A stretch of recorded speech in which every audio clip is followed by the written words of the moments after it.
Yo tout le monde, c'est Enzo Derico. Aujourd'hui, on se retrouve pour une nouvelle vidéo NBA.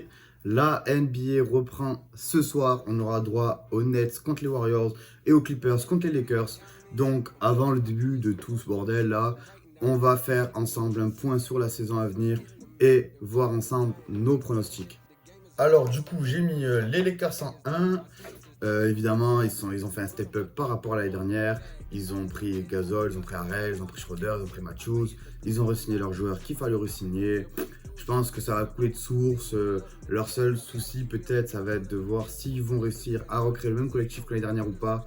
Mais je me fais pas de soucis à ce niveau-là. Lakers premier, il n'y a pas de souci sur ça. En 2, j'ai mis les Blazers. Tja, Giles qui est arrivé, Kanter qui est revenu, Rocco qui a été signé. C'est que de la quali. Wood qui a été re-signé aussi. Euh, ils, ont, ils ont renforcé leur intérieur qui a été le secteur le plus touché par les blessures l'année dernière et qui les a empêchés d'aller loin dans le classement sans régulière.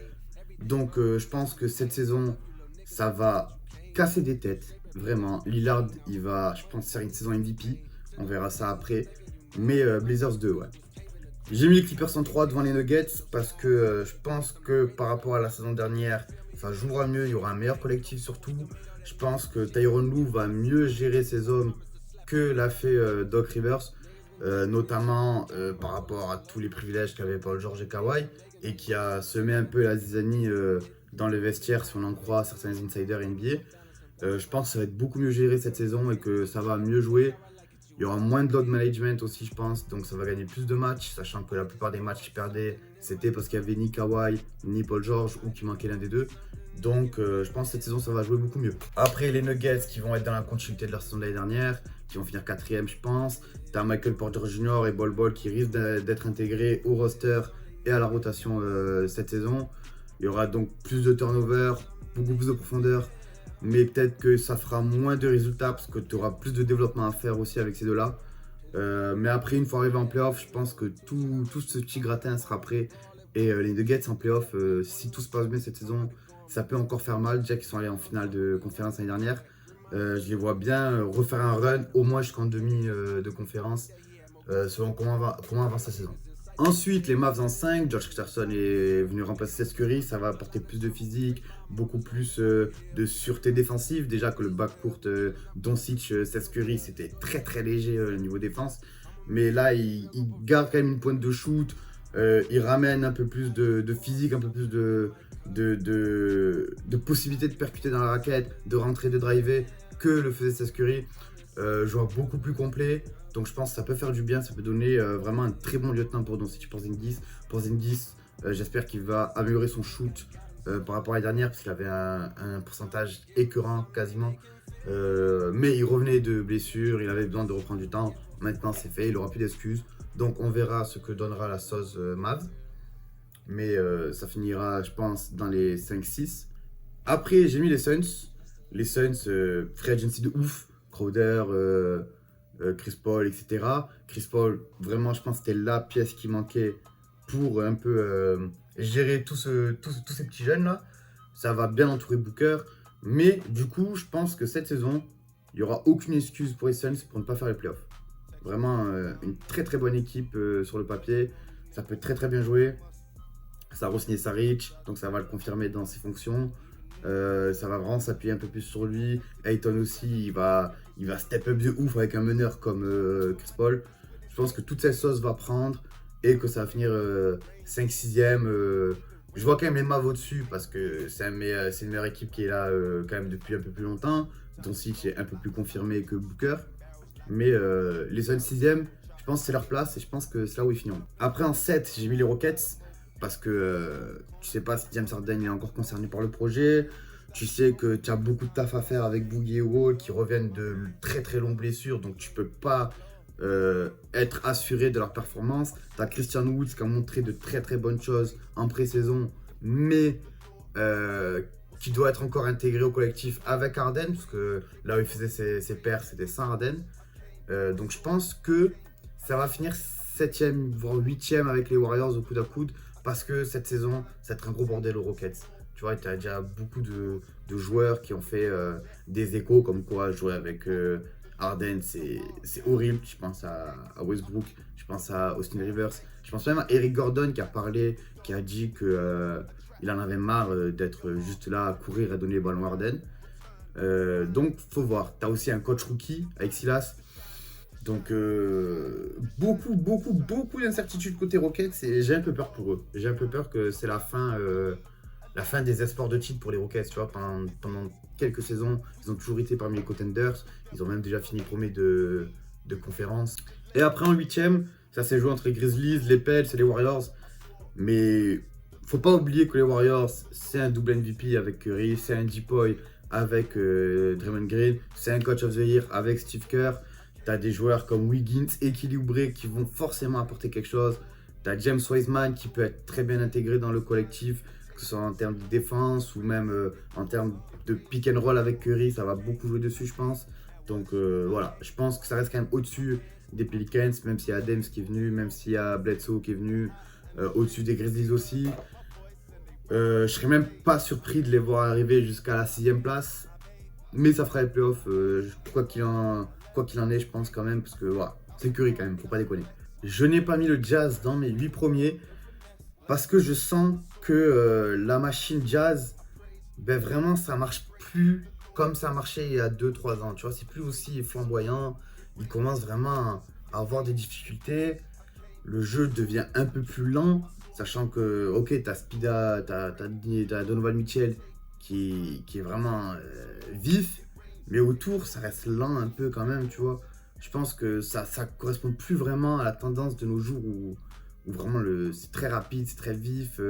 Chaque poste doit pouvoir défendre sur chaque poste si tu veux être vraiment compétitif. Mais perso, je pense Utah, s'ils sont en playoff, c'est pas plus haut que 6ème. Tu vois, ça va se jouer entre Suns, Rockets. Non, même pas Suns. Ça va pas plus haut que 7ème. Ça va se jouer entre Rockets, Warriors, Utah pour les 3 dernières places. Et ça me ferait mal au cœur que Utah ne soit pas en playoff. Mais j'en ai bien peur que ça arrive. À l'Est, Bucks, Boston, premier et deuxième. Je pense que ça va pas bouger parce que c'est avant tout des collectifs, surtout Boston, qui sont denses, qui ont quand même des joueurs assez complets qui peuvent à peu près tout faire. Comparé aux autres équipes de l'Est où c'est beaucoup de role-players qui sont attachés à un rôle, je pense surtout à Miami, où tu as beaucoup de joueurs qui vont être défensifs, de joueurs qui vont être là pour shooter, etc. etc. Les Nets troisième, du coup, avec Kyrie et KD, à voir s'ils seront à l'abri avec les blessures. Heat quatrième, donc comme je l'ai dit, beaucoup de role-players. Tu pourras pas mettre la même intensité pendant 72 matchs que tu les as mis pendant les playoffs. Donc tu vas forcément perdre plus de matchs et être moins tranchant pendant les playoffs. Donc je pense que quatrième, c'est sa place. Après, j'ai mis les Sixers, les Raptors. Les Raptors qui ont perdu Ibaka. Ça va faire très très mal ça, je pense, parce que Ibaka, c'était un peu le patron défensif, on va dire, des Raptors. Même dans le vestiaire, était très apprécié. Mais ça reste en playoff quand même, hein. On va pas faire genre, l'Est c'est très très faible, donc si tu fais pas le playoff, c'est vraiment que t'es nul. Les Hawks qui vont intégrer, je pense, ces 8 équipes playoff parce que Free Agency de ouf aussi. T'as du Rondo, t'as du Gallinari, t'as du Bogdanovic qui sont arrivés. Que du beau monde pour épauler, comment s'appelle le Latino déjà là, le faux mexicain. Ah, Trae Young. Puis après les Wizards en 8, Westbrook Bill, ça fait largement les playoffs devant les Détroits, les Cavs et des trucs comme ça, tu vois. Donc voilà mes équipes pour moi qui seront en playoffs.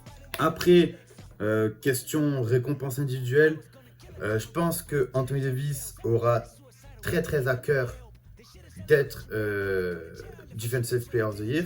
Surtout que cette année, je vois très bien les Lakers être la première défense de la ligue.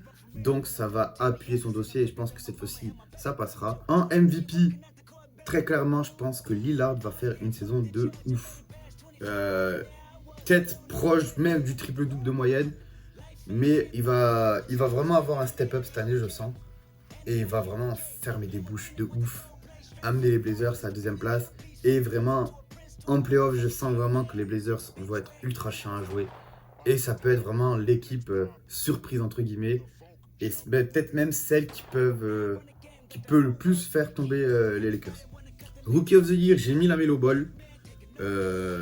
draft assez faible dans l'ensemble, je trouve quand même. Tu n'as vraiment pas de joueurs qui se démarquent de manière incroyable. Mais j'ai mis LaMelo Ball tout simplement parce que il est dans une équipe de Hornets assez faible. Il n'y a pas beaucoup de casting de gros joueurs à côté de lui.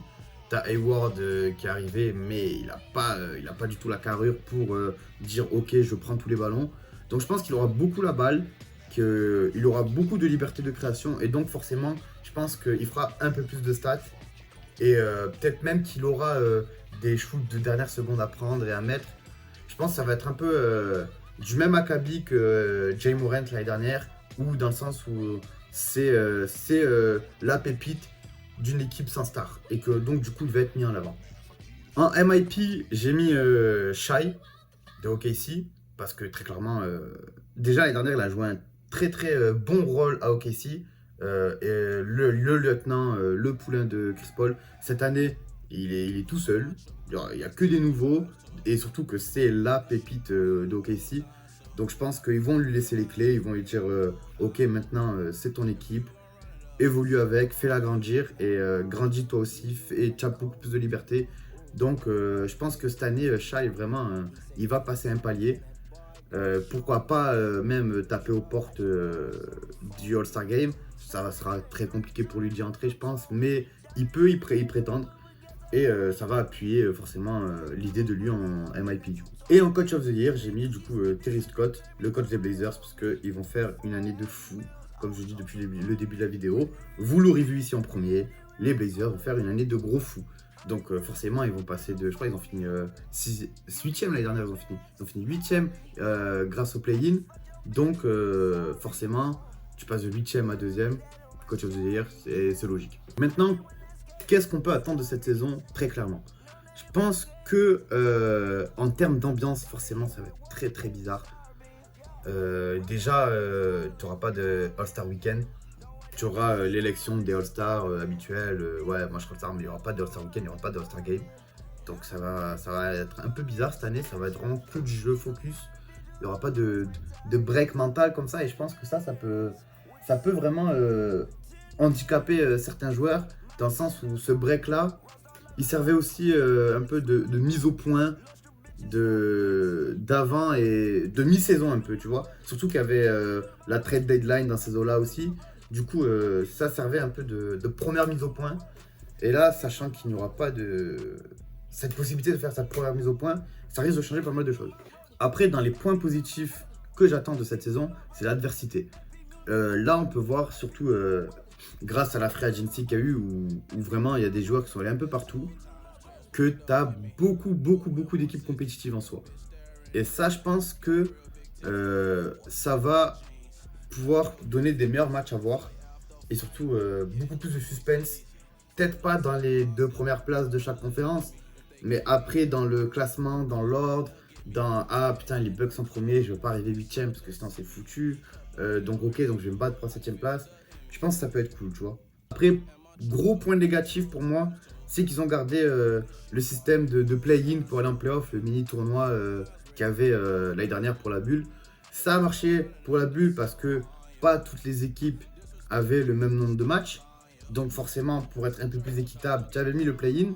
Mais là, en soi, où est la différence entre finir 10ème et finir 8ème, sachant qu'en finissant 10ème, tu pourras quand même accéder au playoff. Ok, ce sera plus dur, tu auras, je crois, 4 matchs à gagner. Mais quand même, tu n'as pas la motivation de se dire, pendant la dernière semaine, les 2 dernières semaines de compétition de saison régulière, si je me rate, c'est fini. Donc je pense pour moi, c'est une mauvaise idée d'avoir remis ce play-in. Maintenant il sera, on va voir, peut-être qu'on aura des surprises, peut-être qu'une équipe 10ème va finir en playoff, etc. Et voilà, mais dans tous les cas, généralement quand tu es 8ème, tu te fais sortir au premier tour. Donc voilà, autant laisser la 8ème place au 8ème qui l'a mérité, plutôt que mettre le 10ème qui va encore plus se faire éclater, tu vois. Cette vidéo se termine donc. Je voulais tout d'abord vous remercier d'avoir été aussi nombreux, à avoir partagé, à avoir commenté, à avoir regardé ma dernière vidéo. Ça me fait beaucoup plaisir, ça me motive encore plus faire de vidéos, encore plus travailler. Donc vraiment un gros merci sur vous. N'hésitez pas du coup à aller voir ma dernière vidéo si elle vous intéresse. Et si cette vidéo, celle-là, vous a plu, la partager, mettre un pouce bleu, commenter, vous abonner à ma chaîne, vous abonner à mes réseaux sociaux. C'était Enzo Derrick, je vous remercie de m'avoir suivi. À la prochaine.